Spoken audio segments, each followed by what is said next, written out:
સુરત આવતી અમૃતસર એક્સપ્રેસના કોચ બે જગ્યાએ છૂટા પડતા મુસાફરોના જીવ તાળવે ચોંટી ગયા હતા.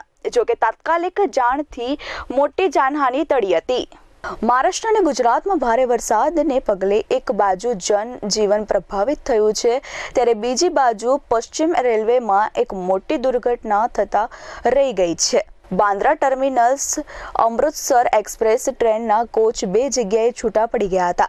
પહેલી ઘટના મહારાષ્ટ્રના વાણગાંવ અને દહાડુ રેલવે સ્ટેશનની વચ્ચે બપોરે 1:19 વાગે બની હતી અને બીજી ઘટના ગુજરાતના સંજાણ સ્ટેશન પર બપોરે 2:10 વાગે બની હતી.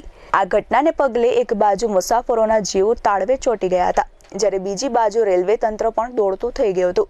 જોકે કોઈ પ્રકારની જાનહાનિ કે અન્ય કોઈ મોટી દુર્ઘટના સર્જાતા રહી જતા તંત્રએ રાહતનો શ્વાસ લીધો હતો.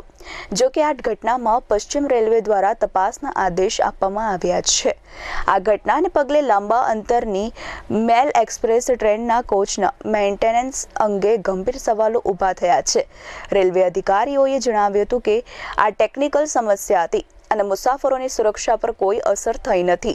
ટ્રેનના પરિચાલનમાં કોઈ વિક્ષેપ ન આવે તે માટે સતત સ્ટેશનો પર જાહેરાતો કરવામાં આવી છે. જોકે આગળની મુસાફરીમાં ફરીથી સમસ્યા ન થાય તે માટે રેલવે દ્વારા વલસાડ સ્ટેશન પર સેકન્ડ એસીના ખરાબ કમ્પલિંગવાળા કોચને બદલવાનો નિર્ણય લેવાયો છે.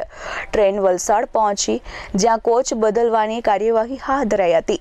આ ઘટનાને કારણે ટ્રેન સુરત સ્ટેશન પર નોંધપાત્ર વિલંબ સાથે પહોંચી હતી. ટ્રેન સુરત સ્ટેશન પર 4 કલાકથી વધુ મોડી પહોંચી છે, જેના લીધે મુસાફરોને ભારે હાલાકીનો સામનો કરવો પડ્યો હતો. Bureau report S24 news, Surat.